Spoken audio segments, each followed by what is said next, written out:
Um, love without justice, balance between people cannot exist in the same universe. Alrighty then. So getting started with this discussion, this study of the code book. Does anyone have anything to share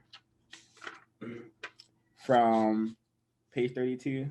Perchance any comments, concerns?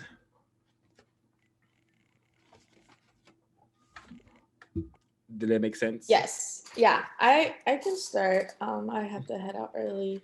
So I guess something that I've been confused about and that I'm excited to hear other folks talk about, and it kind of starts on page 31, but it's about the people who are showcased.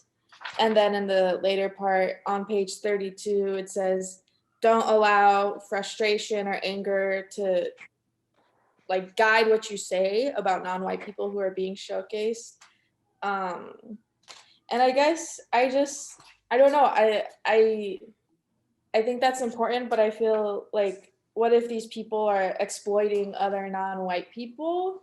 You know, like I don't is like does this mean that because somebody is not white they can't be critiqued or like and I've heard of just in a lot of like non-white spaces people talk about like people being quote unquote like race traders or like knowing like they just want a piece of the pie so like working with white people even if they know they're being exploited so um yeah, but I can see how it's like more constructive to not um like speak with jealousy about them or anything. But yeah, I was wondering if anyone has thoughts on that.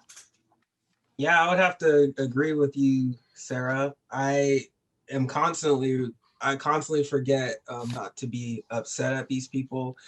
Mainly, my examples mostly entertainers, in particular people like Cardi B. Uh, we're taught to or at least I know that she's a victim, but there's no way that she doesn't know about what she's producing, at least in my opinion. So it's very hard for me to not talk ill about some of these people, and I guess that just means I need to be more codified. Yeah. Yeah, I agree too. With me, it's more like BLM type grifter type like act like the activist social media complex of Black people. Yesterday, I saw a video that BLM posted of a woman twerking for MLK Day in the Washington Monument, and it was really, really frustrating. But I also like I think it's about being being on code. Well, for me, being on code with that is like I'm not going to criticize that person in front of white people, but I would like say what I had to say to them in a constructive way. But I would never say it for other people who are like ops or something to see and infiltrate that way, if that makes sense. But yeah, I agree. I almost I mean, I'm trained to get more mad at those people than I am like white people sometimes. That's what I feel like because that really irritates me. Yeah, and that leads me to a great point. What Ash just said, Sarah, I would recommend that the best thing to about your comments is to understand that racial showcasing is happening, and the people who are always to blame are the people behind the racial showcasing, which is racist man, racist woman, collectively. So of course you could have like logical concerns and critiques about what a racial showcase person is doing, but if we're all prisoners, we all want more comfort, especially if we're not on code, if we're not, aware of this war happening, then we're just unaware prisoners trying to be more comfortable. And that's, yeah, like for me now, I really don't have any negative things to say about racially showcased people besides I understand what's happening. And now that has been a great relief to, erase my resentment towards other victims who are in a worse mental condition than I am, because at least I'm aware of what's happening, whereas a person like Megan or Cardi B may be totally unaware. And Yeah, I mean, I to me, what comes up for me is mostly like people with political power that arguably are like continuing to do harm, and that's just like what was coming up today. But like it's easier for me to not like see maybe like entertainers that are doing things I don't super like know if it's constructive to see them as victims, but when it seems like people are doing like active policy that's like harming poor people and like Black and brown people, it's hard to see them as victims. But I mean, this is just like my honest reaction to everything, because it's like I know a lot of people who are like really critical of Obama and stuff. So yeah. yep. I just had that conversation today about Obama, and I don't like. I was saying that I think that Obama is a lot less confused than a lot of Black people about racism and white supremacy. Personally, I think he has a pretty good understanding of the system and how to manipulate the system that benefits him, at least. That's personally what I think. I understand that he's being racially showcased, but I also think that he knows and he is like benefiting. He's comfortable with that. Mm. Alrighty, I wanted to read from page 33 and to get some thoughts to see if this is making sense in everyone's brain computer. So on the code says on page 33 that the white supremacists have so far succeeded in distorting, twisting, and generally corrupting the constructive value of everything associated with the sexuality of non-white people of the known universe. They have promoted the destruction of the will of the non-white people to think, speak, and act to produce the constructive essence and joy of quality sexuality. The white supremacists, racists promote scrap sex. They promote counter sex, anti sex, sexual contempt, gender contempt, etc. All of which is deliberately designed to give greater strength to the system of white supremacy. Through the promotion of racial sexual confusion, the white supremacists intend to prevent non white males from ever being men evolving into manhood. They intend for non-white males to remain boys, as boys, non-white males, while remaining subject to the system of white supremacy racism, are expected to function in a weak and acutely dependent childlike condition. So, is this a accurate statement in 2021? Have the white supremacists been successful in doing this? I think so. Oh, go ahead, Sandra. Sorry. Oh, I think so. That's all I was gonna say. Oh, yeah, I would have to agree with Sandra. I believe so as well. Mainly because anytime, we actually try to make any ground on solving this problem, we have to deal with, issues such as this scrap sex, and it seems like we spend a lot of time arguing about this and how it should be dealt with. I think it's definitely a distraction, and I seriously understand why this is one of the biggest, strategies that the white supremacists uses against non-white people. Yeah, literally a very, very powerful motivating force is sex. And the white supremacists have realized this a very long time ago. Therefore, 2021, we have lots of racial sexual confusion. I'm sure many of us know people who are falling victim to this sort of. Yeah, I mean, we've also had people, drop out of the book club just for that reason. They couldn't take the ISIS papers. I don't even remember what the word is. What is it? Calling the book homophobic. Yeah. Things like that, because we're addressing the issue of this scrap sex of homosexuality and whatnot. you know, and some people don't even want to deal with it. Even the, you know, the issues on interracial marriage, still, you know, people still can't, you know, so I think it's definitely working, and this book club is evidence of it. Yeah, we definitely have lost members due to racial sexual confusion, and another member due to being captured by a white partner intimately.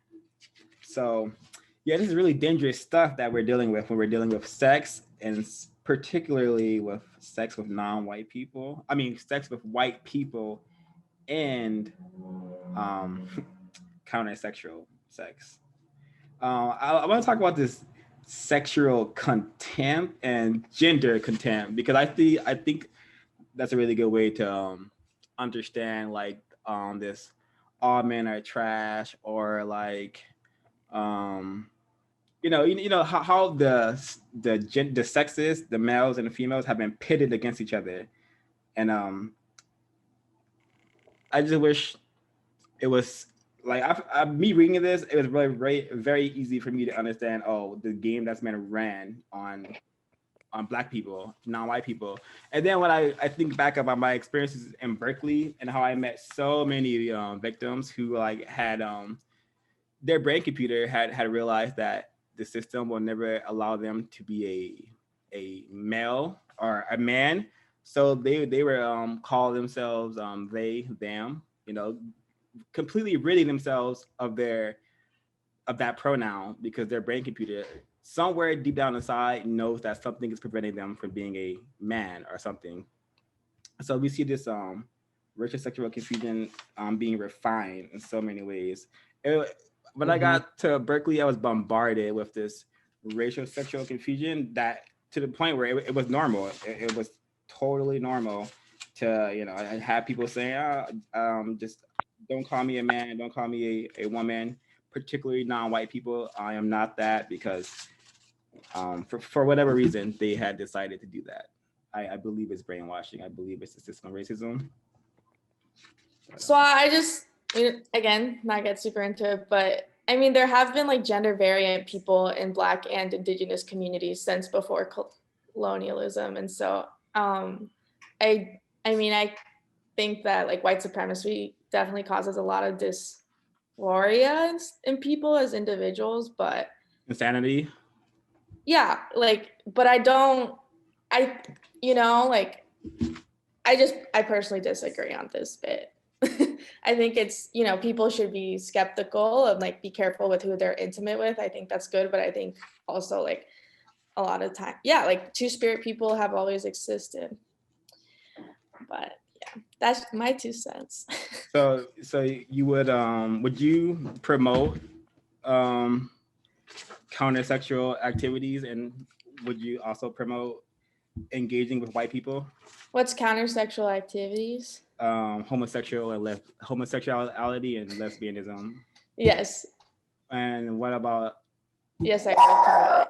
Would you promote engaging in sexual activities with a white person?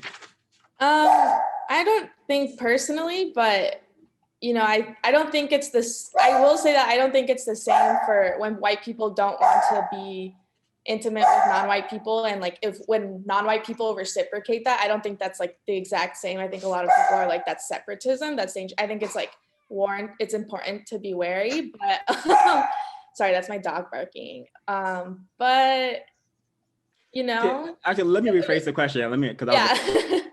I think a lot of non-white people who maybe are gay with other non-white people, like if that's a healing experience, like why not? Do you understand the dangers of a non-white person engaging sexually with a white person? Probably not, but I'm speaking more to like the homosexualness of like two non-white people, which there's like a lot of. So yeah, I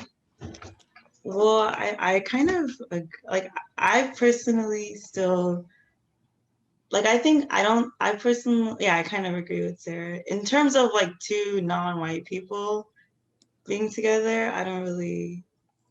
I mean, I understand the whole idea of like there's a warrior class of like the, you know, within like gender and stuff, or I guess sex. But the two non-white people being in a relationship like that are the same sex, I don't know. That doesn't seem like intrinsically like unconstructive personally. I think But like with yeah, what were you gonna say?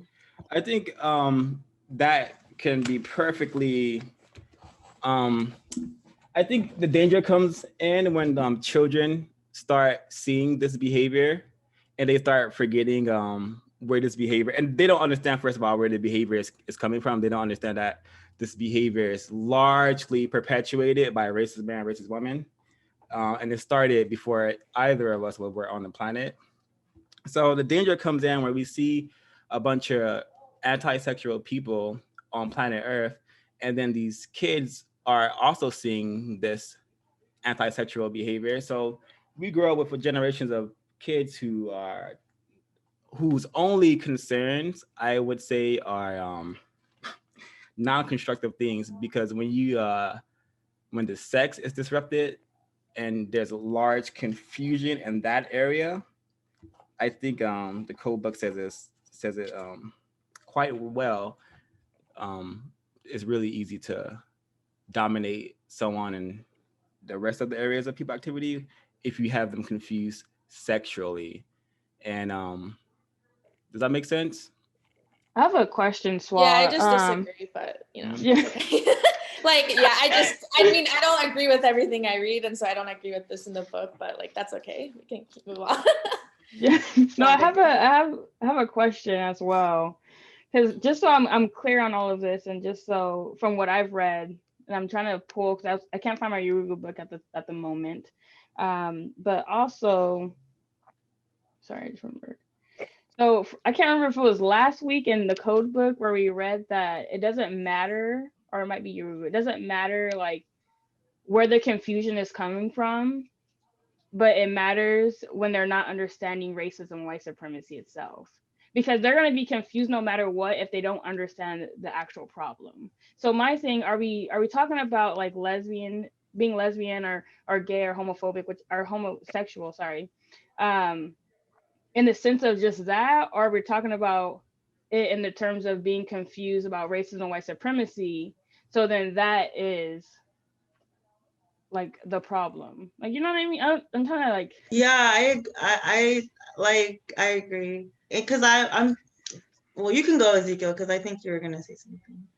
Oh yeah, I wanted to add not add, but I wanted to answer the question. I think that intrinsically, you know, there's nothing wrong with being gay or lesbian, but under the system of white supremacy, it has kind of weaponized being gay and being a lesbian into this mass strategy for confusion to the point where now, if individuals happen to be gay or lesbian, they most likely don't understand the system of racism and white supremacy, and therefore they are being victimized by their sexuality or through their sexuality, and their skin color. If that makes sense. That's kind of my answer to it. But I feel like you're more of a victim when you're engaging with a white person as opposed to engaging with a non-white person, because it can still be constructive. Oh yeah, totally. Yeah, I agree with that. I'm completely, sure. Carice. Yeah, I'm sure a lot of us will agree on the white sex partners being totally unacceptable. But it's a racial sexual confusion that everyone has their own confusion about. I would say as an actual slave in the system of race and white supremacy, my opinion shouldn't doesn't carry much weight or value. But I think racial sexual confusion is intrinsically, like what Ezekiel said. If a person born gay naturally, lesbian naturally, that's fine. Like that's their own endeavor. But due to us all living in a system of racism, white supremacy, according to code and just to my own logic, I don't think confusion should be spread. Therefore, I don't think the promotion of counter-sexual activities or behavior is logical. That I don't think if you're a person is born gay, the best thing they could do is not spread it by don't try to make more people gay, or don't try to like, get more people to go against what I believe to be nature, logic. But Yeah. Let me throw something in right quick. Just short. I think there's a difference between male homosexuality and female homosexuality. Male homosexuality is violent. It's unhealthy. It causes all kinds of problems, physical problems. It's destructive, whereas female homosexuality is creative. Wait, where is this distinction coming from? Like, I'm confused. People start out like this, and Really, I mean, female homosexuality is pretty much natural because male and female alike come out of the female, and so there's that nurturing aspect that women are nurturers. What a big hairy funky man look like squeezing a hairy funky man. Come on, baby, you nurture me. No, that's unnatural. Go ahead, Sandra. Man, I've heard a lot of people say that, and usually it's because they like looking at two women together more than they would like looking at two males together. So they kind of justify it. But and there's usually like a description kind of like that, where like the women are beautiful and like they're the creators, but really it's there's masculine energy in men and there's feminine energy in women. But I'm not sure if one is more natural than the other. I don't know. Yeah, as I would say, neither is natural. And I also want to just to give more just to make what I said about going against nature, going against logic. I understand racist logic as something with racist logic is the mentality that is going against the creator, going against nature because it destroys nature, it attacks nature. And to bring this home, or just to give more validity to so I think Edward wants to say something. As I'm sorry, go for it.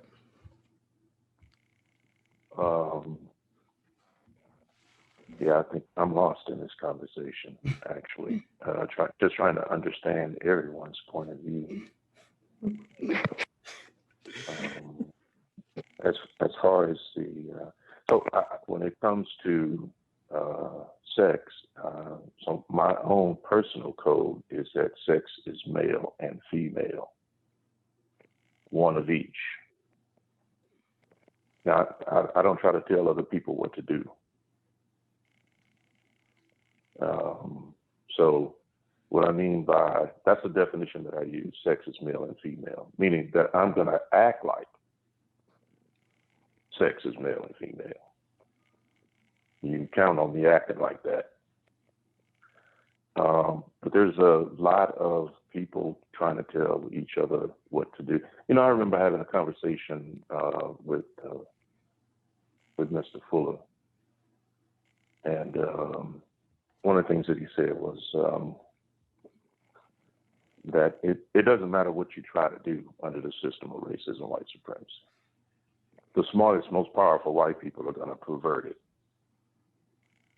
If you are not trying to replace racism, white supremacy with justice, they are going to pervert it, regardless as to how good it makes you feel. Regardless as to how much money you're able to make, they are going to pervert it so that it benefits them.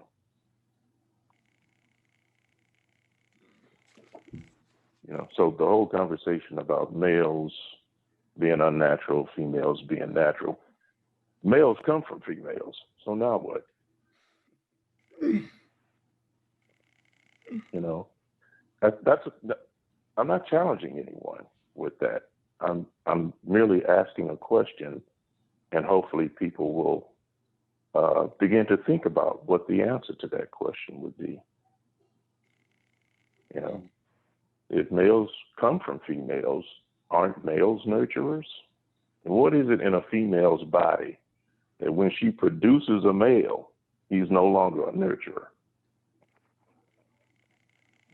You know, so these are questions that we all should be asking ourselves and thinking about it. I mean, really thinking about it and trying to come up with answers. Look at how the world works among people and make sure that those answers that you're coming up with coincides with what it is that you see happening on a day-to-day basis so that you can make sure that you're telling yourself the truth. Now, I can't claim this category. This is Mr. Fuller's category. He said, before you know it, you'll have male lesbians. Now, you probably never heard that before. I never heard it before when he said it. He said that the white people who practice racism, white supremacy, are increasing the number of sexual categories at the same rate that they're increasing the number of racial categories. So there are going to be more of both of them. Well, he went on to explain what a male lesbian was. He said that's a male who, I'm trying to make sure I don't paraphrase this. Oh God. It's a male who, okay, so I'm not going to say what it is right now because I don't want to paraphrase it. But yeah, misquote. I will come back and explain what that definition is at a later time, either during this call or another call. I promise you that. Okay. Can I add one thing to this? Go. Yeah. Okay. Like, since we're all trying to produce justice, we should be striving to be universal man and universal woman, correct? And so in the word guide on page 402, universal man or universal woman, this is the definition that Mr. Fuller gives.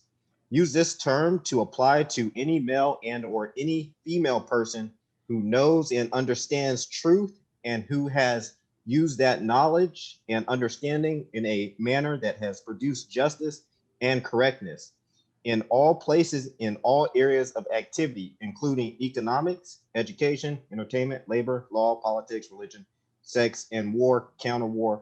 And then there's a note right after. A basic characteristic of a universal man is that he is totally masculine and not effeminate in any of his interactions with others, and only interacts sexually with a person of the female gender. A basic characteristic of a universal woman is that she is totally effeminate in any of her interactions with others, and only interacts sexually with a person of the male gender. That is the definition he gives for universal man and or universal woman on page 402. And so we're either universal man or woman or we're not. Yep. And also according to logic, none of us can be universal man or woman while the system of racism is going on. And so, but then does that mean that when a system of racism, white supremacy is gone, we've produced justice, that there will be no men that are effeminate? And there will be no men who don't have sex with other men? I would say yes. In a system of justice, that is what I think that will look like. I want to read this from page 34. Wait, but if you said previously that there are people who are born gay, then how could that system work? There are people who are born gay and do the work to No, I mean, like, how could they unlike become universal man or woman if we end white supremacy? Because would they not have sex? I'm gonna say that, for me saying that, people are born gay is an assumption. I have no way to prove that. And nobody has really proved that to me either. So it makes me believe that I have reason to believe that under the system of racism and white supremacy, produces effeminate men and masculine women. So when a system of justice is produced, I will have to see if that's the case, because yeah, I don't there's nothing that really, convinces me that people are born gay. So I think it's a cultural thing, and through like behavior patterns and speech patterns, people are taught and conditioned to think, behave, and speak in that way. So maybe when the system of racism and white supremacy has been abolished or is ended, then I think universal man, universal woman will be the only, people roaming around the earth. Yeah, but gay people have existed before white supremacy existed. Yeah. I didn't. We can move on to another part. No. But I'm just like. Yeah, but highly engaging. Swa made the point earlier, that they want about promoting promoting homosexuality and whatnot. I wanted to agree with them. I bring that up because maybe those people did exist, or they did exist, like you said, and maybe they weren't promoting homosexuality or promoting, scrap sex. But I think it's a thin line between promoting and embracing. So if they publicly out embrace their sexuality, it's kind of telling you, hey, you're promoting it. But they're just embracing themselves. Okay, actually, I want to read this from page 34. And the quote says, one of the major sexual conditions the white supremacists desire for many non-white people is for large numbers of non-white males to want to be females and a large number of white females to want to be males. The entire gender confusion movement is a part of the white supremacist opposition to non-white people evolving into universal men, correctly relating to and with for universal women. It is important to remember that all people, both white and non-white, should at all times do all they can to evolve swiftly into universal man and woman. So I read that because this is 100% accurate. I noticed even before I was becoming less confused. I noticed that if a person was not white and they were so-called gay or homosexual, they got like a lot more attention, trinkets, and access than a non-white male who was trying to function like they were born. And understanding racism, I now know why. Because a non-white male who is not concerned with being a male, more time, like 9 times out of 10, that non-white male is not concerned about any racism. Is not concerned about telling people racism, white supremacy is alive and well, and it needs to be replaced with a system of justice. Neither is a non-white female who practices anti-sexual behavior is going to be a person who's out here promoting justice, promoting replacing the system of race and white supremacy with justice. Because from my experience, these people get a lot of trinkets, access, and comfortability from this system. So I wanted to, add and also bring it back, because Carice had mentioned, about embracing homosexuality. And you know, I don't know if under the system of racism and white supremacy, we can even, you know, call it embracing, because what does embracing, you know, homosexuality look like? You know, for me, it looks like, you know, what Black people do is when they try to get attention from other Black people. So, and in the same action, but it's like saying they're this: promoting when it. couples that are male and female are openly PDA with each other, some gay people feel like that they can't be publicly PDA as well because it will look upon as ill, disgusting. So they can't embrace it out in the open because others will judge, right? Okay, Yeah. so by embracing, you're not necessarily talking about practicing it. Just don't talk against it. Not practicing it as that, but just if you want to be yourself, or right in that sense, except for just trying to tell everybody, hey, I'm this, but just within yourself, to be comfortable within yourself. Yeah, I think that's a good Oh, can I add one thing? Please do. I think this is like a great segue for racial white sacrifice confusion, because we got stuck on strategy number 5. Yeah, the usual suspects, they're laughing right now. I agree. I think we can segue into racial white sacrifice by understanding that there's a lot of gay white males, and those are the sacrifices. You know, they bring these gay white males around, the colored folks, and then the colored folks say, hey, I want to try that out. And next thing you know, the LGQB has kidnapped so many non-white people, are hanging out with white people, engaging in many things that they're calling sexual acts, but according to logic, it is not. But yeah, you don't have anything to regarding racial white sacrifice? I definitely just wanted to say that I found this part one of the most interesting, like of the part that we read for the book club, only because every time I talk to someone, that's their response. It's like, oh, white people are dying too. White people are suffering. White people are this. White people are that. You know, and it's just like, so why are we all focusing on non-white people, or they say like Black people?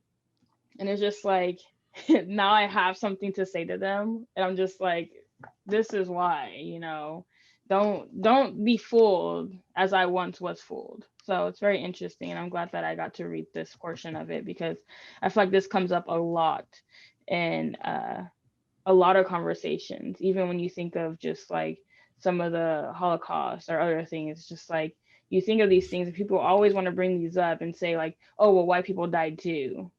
Even when we go to like recent terms, where was it? With the White House and like how it was invaded and all these things, and the Capitol, right? Yeah, the Capitol. Thank you. They were mentioning how like white people were affected too. Like, oh, someone got hurt, someone shot, someone, all these things. Like, white people are affected by this, and it's just like, you know. But yeah. I forgot to read this part from 36. If anyone has anything to respond to Ray, if not, I'll read this. I'll get some comments. All right. Yeah, so, I do want to comment. Yeah, so the white sacrifice, you know, that often comes up, like Ray was saying, when, you know, you're discussing racism and white supremacy. For me, it gave me a better understanding of how, you know, how to view the world, how to approach that. Because nobody can really point to one, you know, European country or white dominated country that's, you know, systematically being denied resources or systematically being bombed throughout their history. You know, I have yet to see any of that. You know, there was Yugoslavia way back when. I don't know much about that, but I know that was an atrocity in itself. But, you know, that again is white sacrifices, you know, so I just wanted to point that out. You know, you go anywhere else on the planet where where those regions are being dominated by non-white people, and a lot of them are living in poverty. A lot of them are being killed daily, and you can't really find that in Europe or the West.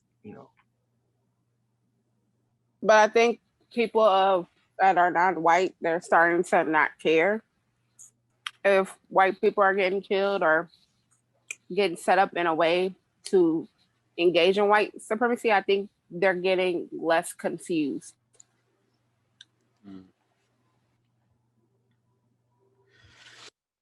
Okay, so this is from page 36. If I Oh, could please, ask a yes. question. So what do you mean by that? The lady that just made a statement. Oh, I just think that when white people are a casualty of, like, if it's a shooting or etc., I feel like non-people of color don't care because they know that it's happening to them more than it's happening to white people. So I just feel like that they might not know under the system of white supremacy, but I think that they don't have sympathy towards other white people. They never have.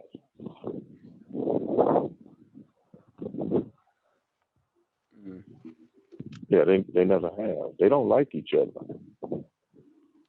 They never have liked each other. No matter what books you read that were written throughout history, even by white people themselves. So why is white what is it called? White sacrifice confusion. Sacrifice confusion is so important if nobody cares.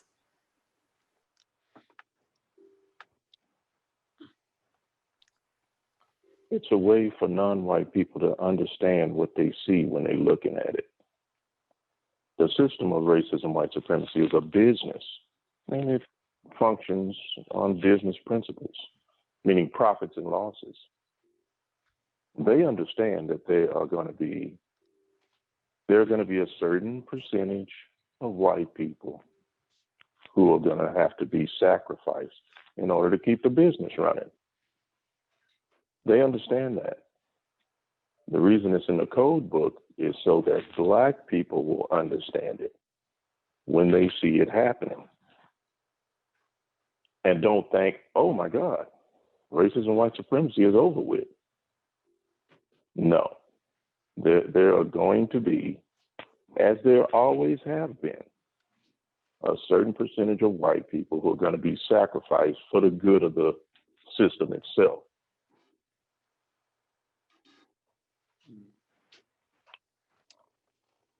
Yeah, that makes complete sense to me.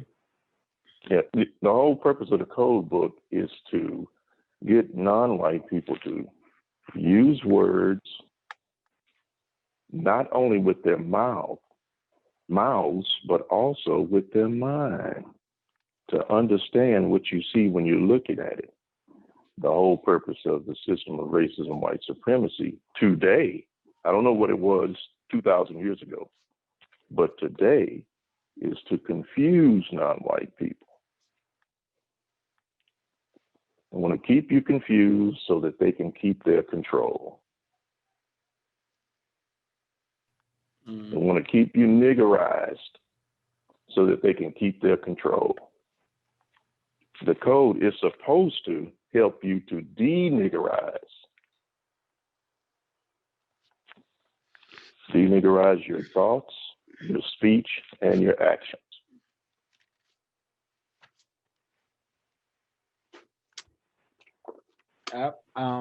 For me personally, it has been doing just that for me. It has been helping me demonstralize my mind and soul. And I feel like this part, racial white sacrifice, is it just one of the few examples of how like strategic racist men and racist women are, because until this information is like literally told to you, it's not something that I think a lot of people will point out and say, hey, I wonder if like these white people are dying here, or like some kind of distraction, some kind of like act, because history has told me and logic has told me a long time ago that white people don't care about each other or anything besides racism. So yeah, it's really funny how they set this thing up. Yeah, you really talked about, who was it? It's not important, but that one of the founders of racism and white supremacy, saying that it's necessary to have non-white people in order to prevent them from killing each other. So I understand, racial white sacrifice confusion as in order to continue the system of racism and white supremacy, we will sacrifice X amount of white people in order to give the confusion through illusion that white supremacy has ended, because there's a number of white people in the world being mistreated. So therefore, racism can't exist, right? Yep. Yeah, and I saw like this quote by I think it was some white old person who was elected, but he said that if you give a poor white person someone to look down on, that poor white person will like have no problem emptying his pockets and remaining poor. So I think that's racial white sacrifice is also these so-called hillbillies, so-called rednecks living in so-called trailer parks. Because if we basically that and say, hey, I'm doing better than them, but in actuality, are you? Do you have a system you could call on the phone to get people killed, imprisoned? If not, maybe reconsider if you're doing better than even white people in trailer parks. Does that make sense? Yeah, I totally agree with that. And I think that people think that they can make alliances with like white people based on a shared like economic class, but especially like the history of America has shown that like, the so-called like poor white people have consistently use the free labor of Black people to get ahead, and like use the murder of like indigenous people to get ahead, in that they were given a bunch of free land while Native American people were being killed for it. And they've never really had any alliances with Black people that they didn't use them at the end.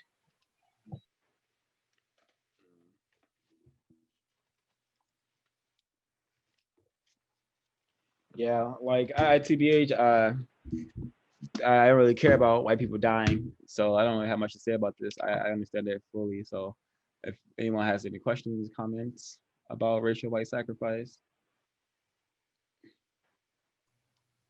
I just wanted to throw something in that I once heard. My pops once said that the white supremacist power structure has to create an underclass. This was back in the day when like the lowest the lowest SES was the projects, right? You may have seen a hobo. We used to call them hobos, homeless people, once in a while.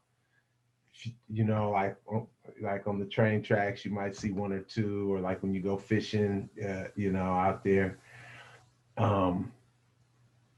But in order for them to maintain their power structure, they would have had to have created an underclass. And sure enough, gradually years after that, more and more hobos, more and more houseless people, and white folks, white homeless, emerged over the years. So I think that's an example of white sacrifice.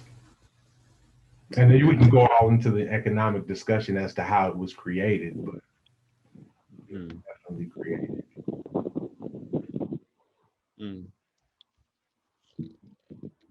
The real question is, what do you do about it? as a Black person? What do you do about it?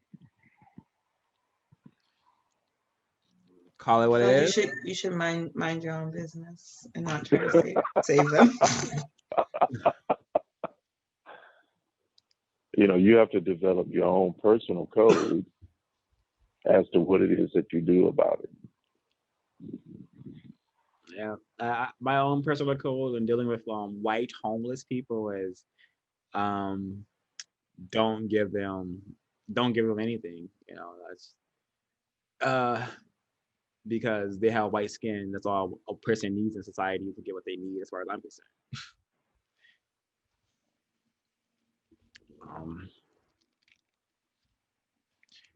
Maybe we should get into closing comments.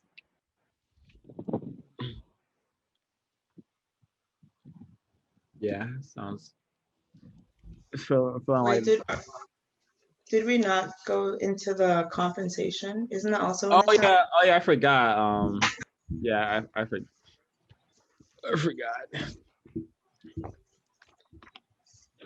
You have anything to share about compensation? Because did everyone understand it?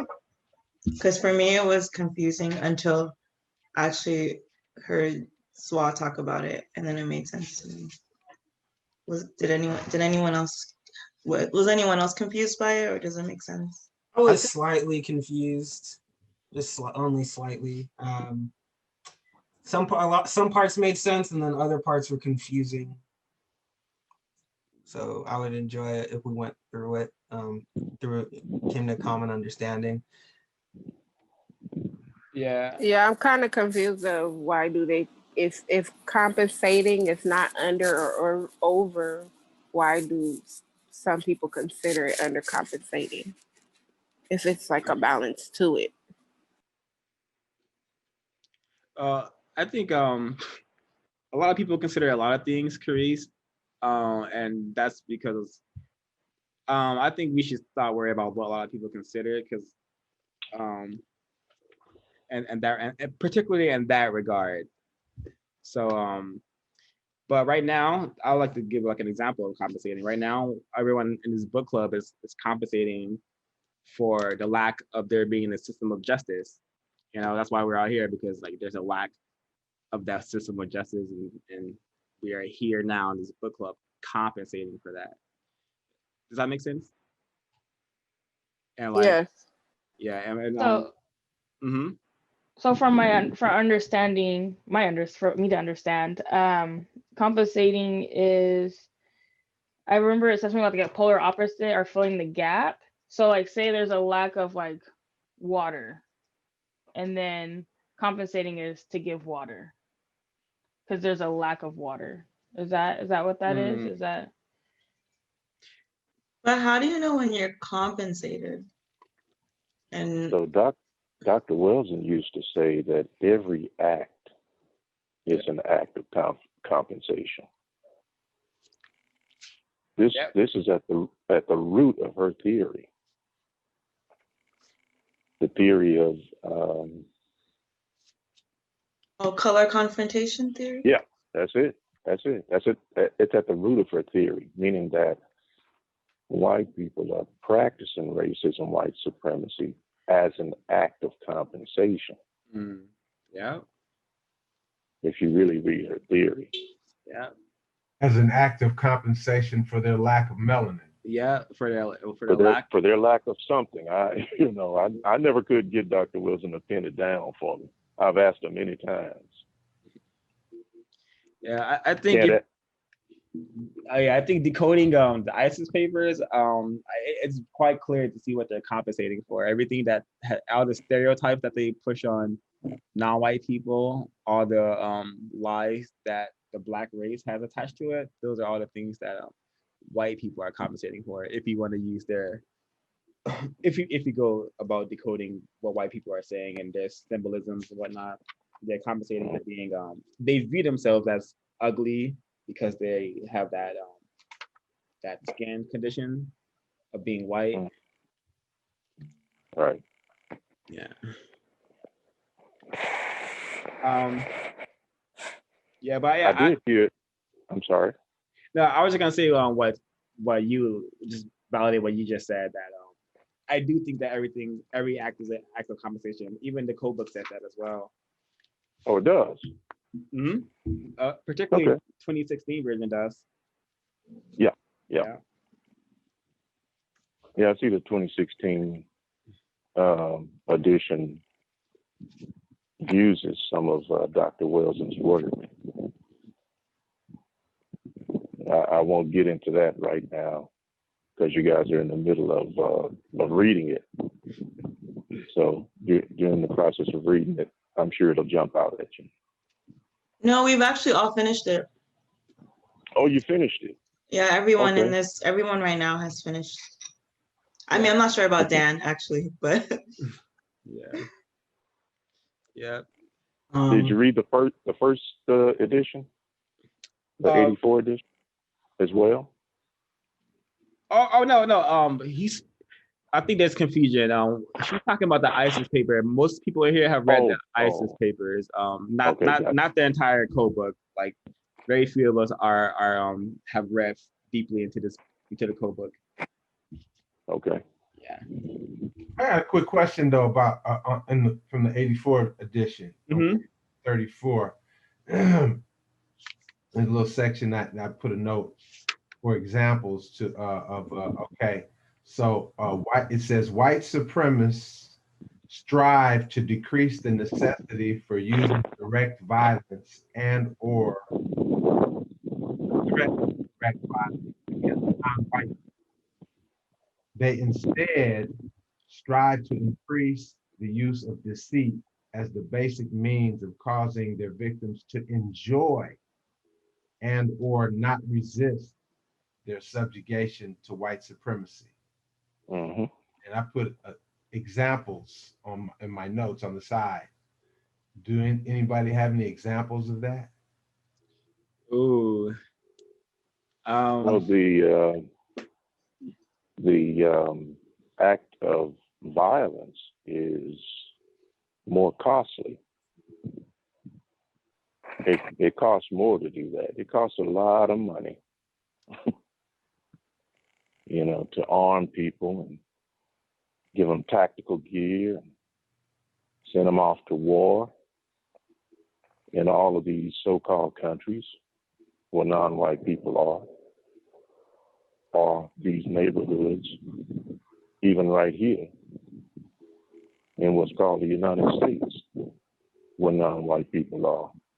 Costs more money, takes more effort, takes more planning in order to do that than it does just to use deceit. And they use words mainly to deceive people. That takes little to no effort. Doesn't cost them anything. It said causing their victims to enjoy and resist their subjugation to white supremacy. And we talked about that on this call earlier about racial showcasing. Yeah, that's the whole idea. I mean, 70, 80 years ago, they only needed, one or two black people, to get all the other black people in line. Nowadays, they know that doing the price of business is going up.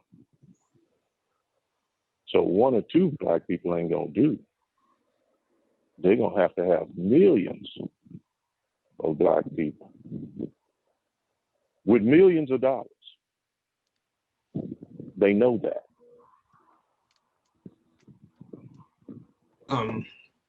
That's a glaring example. And they'll give you all kind of titles, all kind of groups, even make some of those groups governmental, such as Trump, excuse me, sorry, Trump, no problem. Trump pardoned Lil Wayne. Did you hear that? Yeah. Lil Wayne had a gun charge and drugs. They caught him. He was going to do some time. He was, he had some crime. Yeah, that was a big example of compensation. Yeah, I think he didn't pardon Matula Shakur. Yeah, he did. No one who wasn't being racially showcased had yet to be pardoned. But yeah, Lil Wayne has been a useful black male for some white supremacists. So I'm happy to see him be pardoned, because no black male should be in a cage. Real quick, Ben, can you restate the question? I wanted to answer it. You wanted examples of what? So they strive to increase the use of deceit as the basic means of causing their victims to enjoy and or not resist their subjection to white supremacy instead of violence. So they're using deceit so that you actually enjoy. And then just to clarify, in the next paragraph, it says, they prefer a condition in which their victims willfully support being the subjects of white supremacists as they become accustomed to believing that this is the best possible arrangement between white and non-white people. Yeah, I can answer real quick. The white supremacists have my area of the world where I used to live, South Central, for example, they made it a thrill for some black people to like go amongst other black people and get into a car and go stalk and hunt other black people down to kill them. And they've accomplished that through deceit, convincing black on black violence and whatnot. And I also say the entertainment area, like, always see mostly as violence.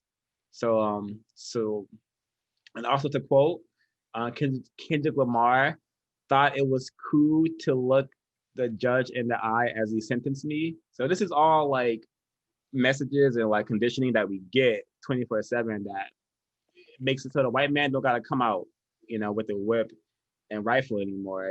We have those things now, and we use them ourselves. A quick question. What page is that in the 1984 edition? 34. Page 34.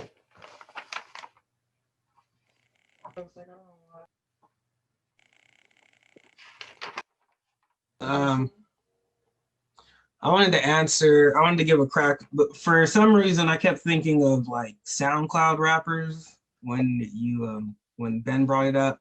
I don't know if the older folks here are familiar with SoundCloud, but there was an intense wave of black people wanting to become rappers. And it was done through a platform which is called SoundCloud, where basically, you can make your own song and upload it. And people were actually being paid off of this. They would acquire these trinkets and fame.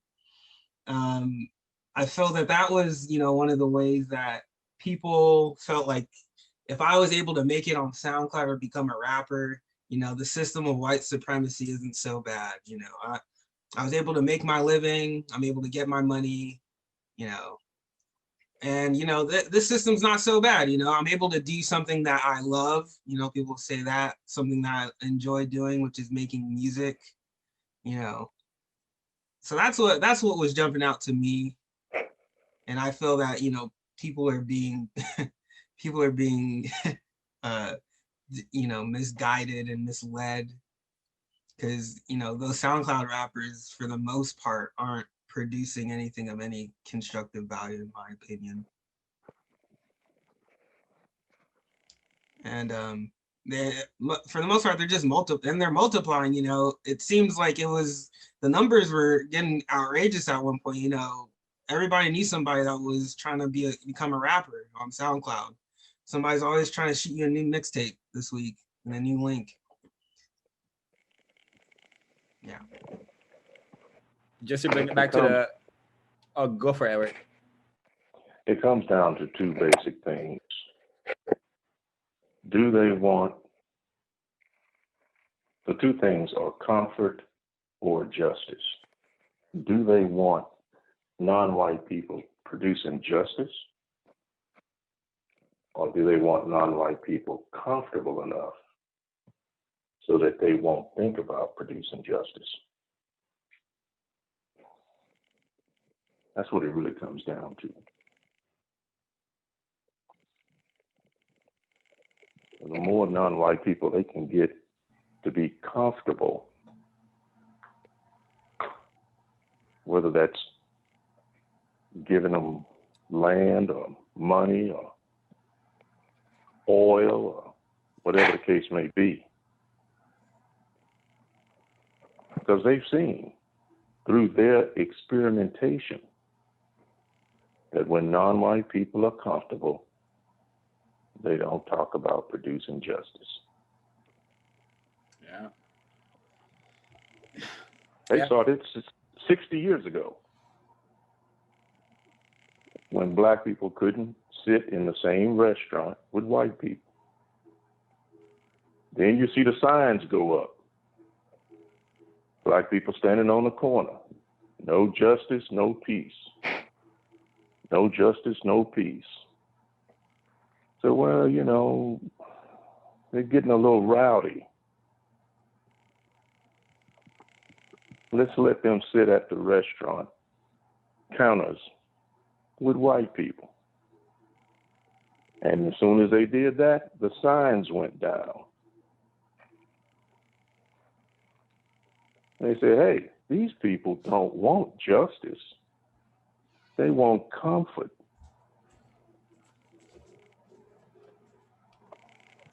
A lot of them think that comfort is justice.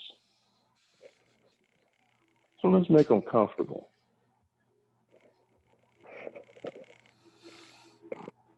This was 60, 70 years ago. And all of the comfort along the way is seen by black people as progress. And they say, hey, yeah, let's talk about it that way. Let's talk about it as if it's progress. First black person here, first black person there, first black billionaire, yeah, so on and so forth. And I hate that, you know, this technique is so dated, but it still works because even in 2021, 2020, I'm still seeing articles, first black person to do this, and I'm like, well, who cares? Like, why do people still care about this? But system race and white supremacy, this is progress to people, you know. And just I want to bring it back to SoundCloud rappers, back to the code book. The SoundCloud rappers are compensating for wanting their music to be heard and maybe wanting some attention as well. But yes, very great. So glad you brought that up, Ed, because that's the only way we're gonna weed out. They're talking about weeding out the Nazi and KKK police officers, and but that's not gonna happen unless we demand justice. We're gonna have to march for that one and keep the attention on you know, the background checks when they hire and the investigations of the existing ones.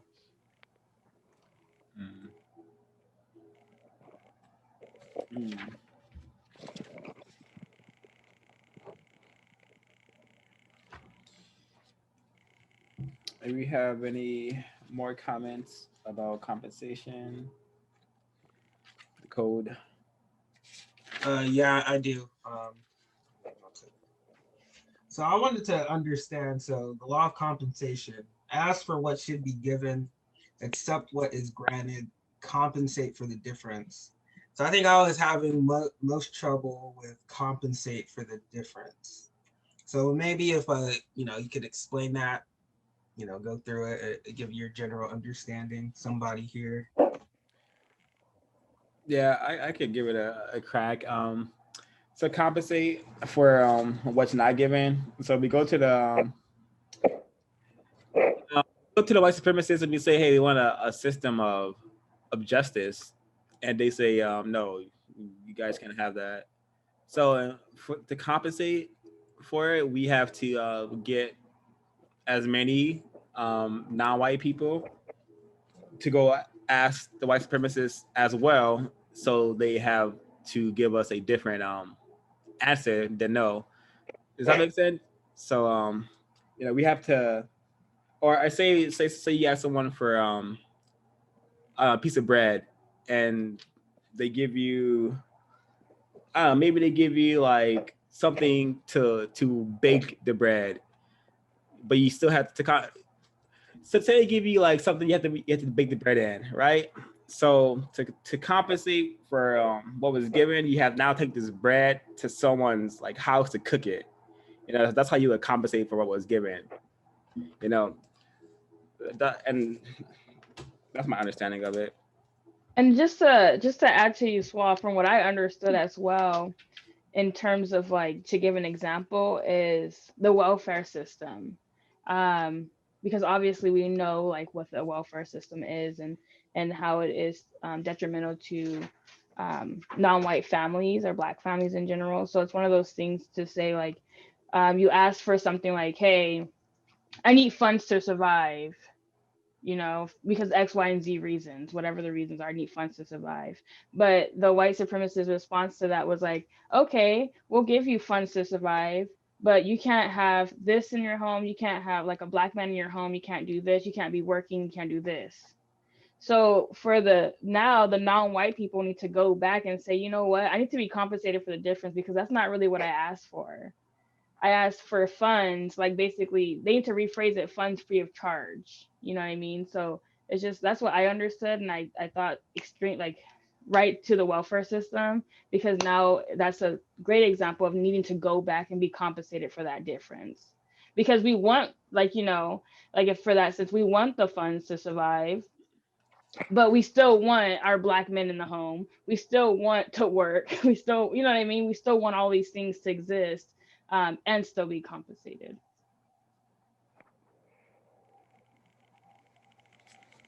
I have something to add on the law of compensation, a possible example. Go for it. Okay. When I think of like the law of compensation, the area of education comes to mind, because some victims, we got to go to school to move up in the area of economics and get a better plantation in the area of labor.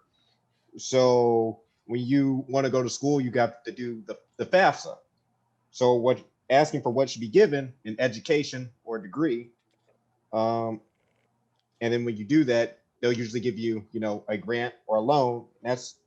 And you would compensate for the difference by, like paying or so. Am I making sense? Yeah, but I would say, a good way to compensate for the FAFSA bit is to go and apply for more scholarships and whatnot. Yeah. Yeah, but that's a great example. Or if when you have FAFSA, they have you sign the thing that just in case if they need you for war, that you have to kind of accept it. I guess that's the white supremacist way of compensating for giving out this money, signing up non-white people up for war. So I can see how that makes sense. Got to compensate. Wow.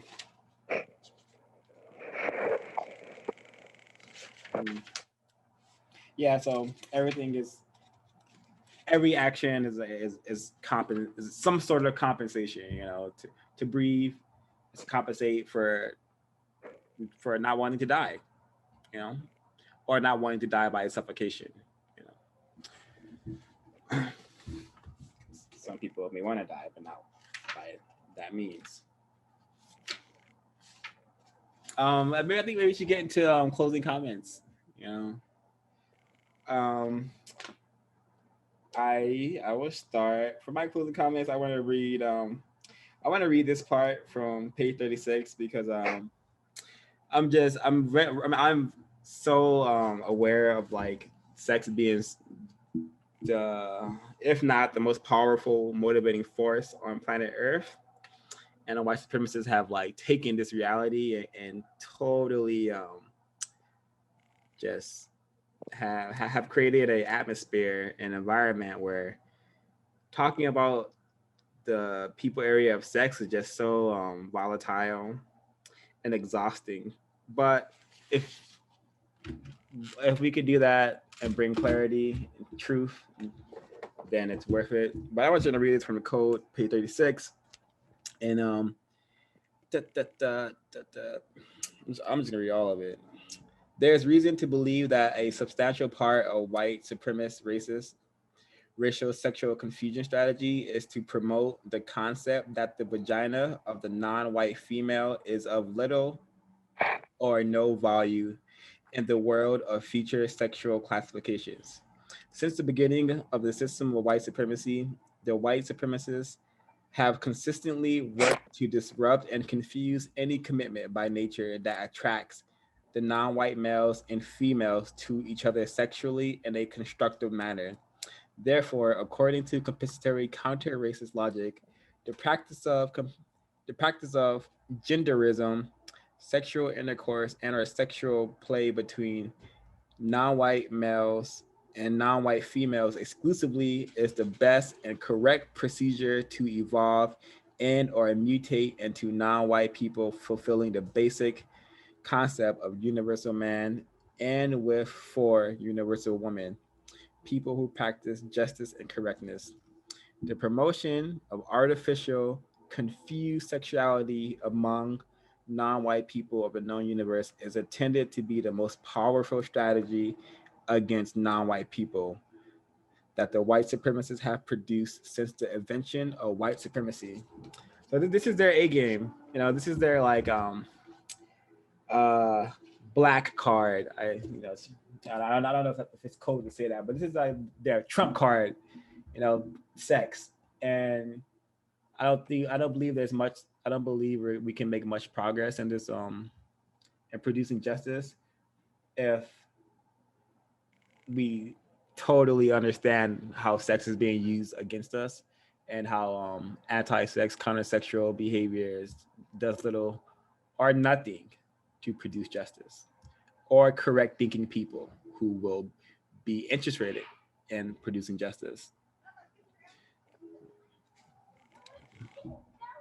I can go next. To summarize what I've read is it's important to really understand and continuously study racism and white supremacy, so I don't spread confusion in any way, and also um, to understand like the law of compensation in regards to studying like what was already granted to us, quote unquote, and revisit those specific topics, especially since I'm currently researching and hopefully be published soon, that I can implement some of that into my research as well.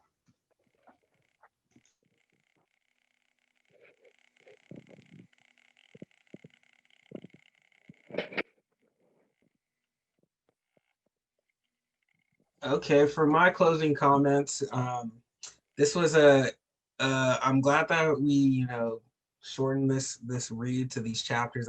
As you can see, racial, sexual confusion still takes a lot of time to get through, and I honestly am not completely satisfied with the answer that I got here, but it's okay. We don't want to spend too much time, talking about it.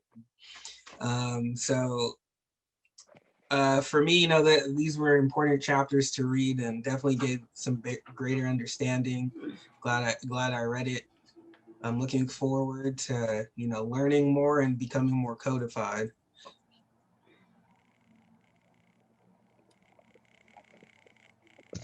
Yeah, I'll go next. I appreciated these chapters a lot, or this section of the chapter a lot. I agree with Quaker. I feel somewhat I feel like that conversation didn't answer all my questions, but also I feel like we can't like belabor the topic too much, and there's a whole chapter on it anyway. But yeah, I think the law conversation is really interesting in terms of like applying it to my day to day, especially when it comes to like making errors with the people in my life and figuring out how to compensate for it.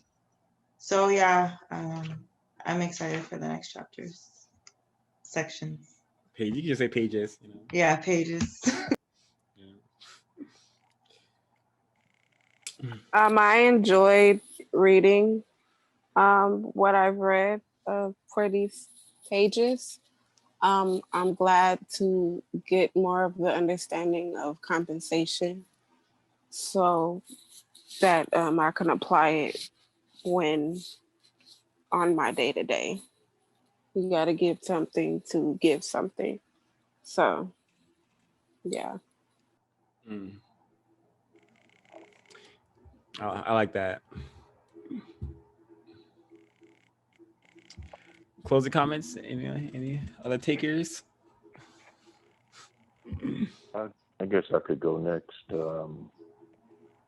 So I have a website that a lot of these questions are answered on. On that website, and the website is counter-racism.com. There is a counter-racism radio network on that website, and where you can hear Mr. Fuller, Dr. Welsing, lots of others discuss a lot of the things that are in the code book, in the ISIS papers, both editions of the code book. And maybe that will help to answer some of the questions that you have. Last week, I left Mr. Fuller's phone number in the meeting chat. Yep. And I'd strongly urge you to call Mr. Fuller whenever you have a chance. And also I have that explanation of what a male lesbian is.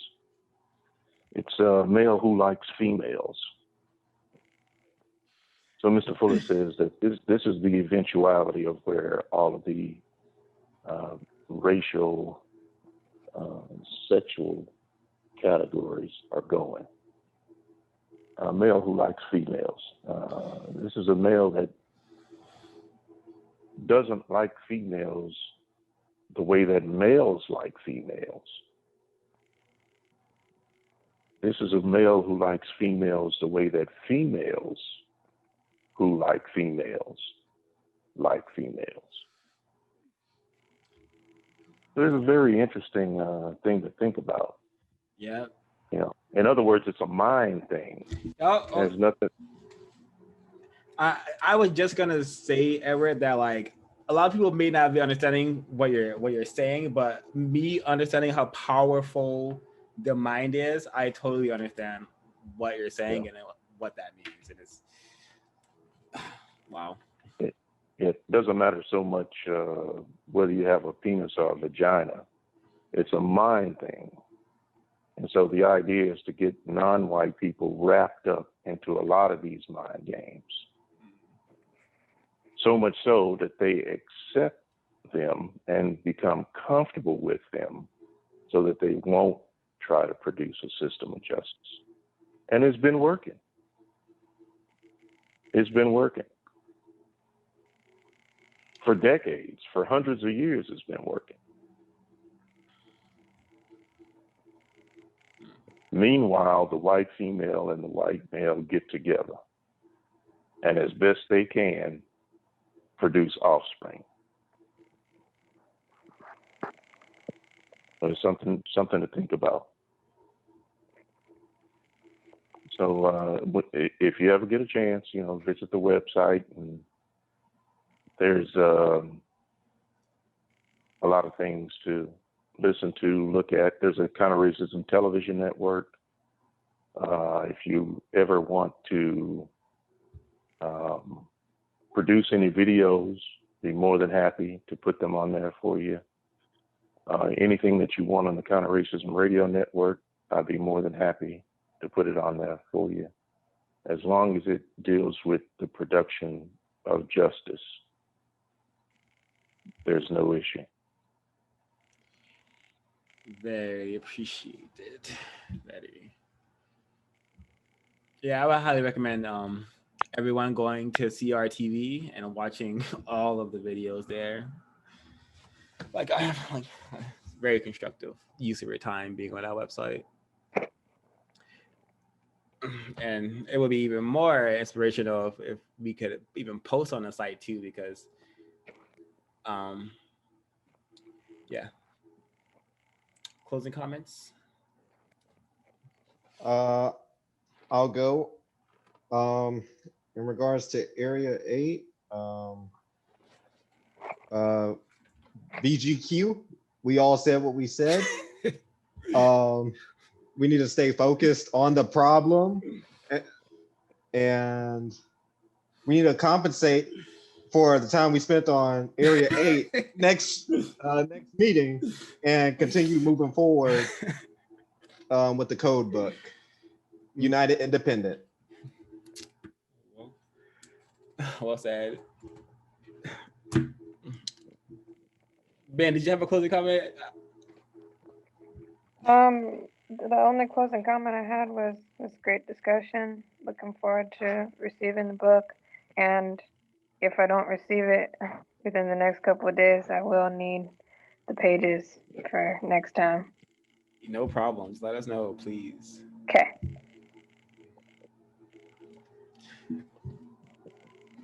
Yeah, I just love, one of the things I read in this 84 edition is how he made the distinction between being primitive and being a savage. That's one of the things that stood out for me in this reading. You know, the difference being, you know, maybe more well, he was saying that they have the ability but refuse to use it in this respect, to produce justice and correctness. And white supremacists are not as primitive as their subjects, but they are more savage. And he relates it to instead of just, you know, more developed, more money, more intellect, to be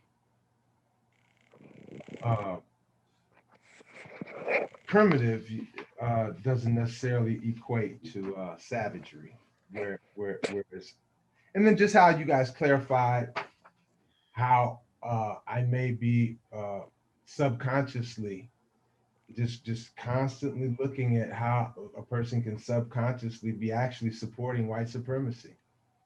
And you know, that's what we're here for, to be codified. So yeah, that's, I feel more codified after every session. Yeah, make sure to practice it outside of the group. You know, you will lose many friends practicing code, revealing the truth, but I believe it's what we're supposed to be doing on planet Earth. All right, was that everyone? I believe. Was that everyone? I think so. All right.